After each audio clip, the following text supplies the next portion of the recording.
Siz bilasizmi, kim tomonidan va qanday qilib toshdan tola yasash g'oyasi o'ylab topilgan? Bu g'oya tabiat hodisasi.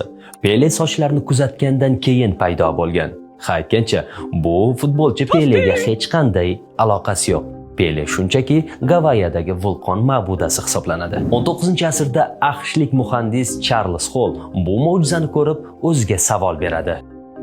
Agar toshdan vata qilish mumkin bo'lsa-chi?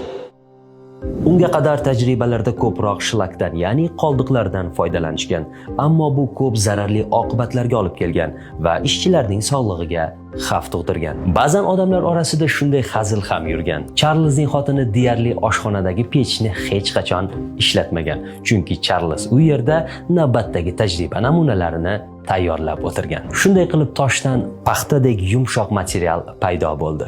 U yonmaydi, sovuq o'tkazmaydi. Uni ustiga shovqinni ushlab qoladi. Uylar iliq, tinch va xavfsiz bo'lishi uchun bugun biz uni fasadlarda, tomlarda va devorlarda qo'llaymiz. Thermoplus ushbu tarixning zamonaviy davomi.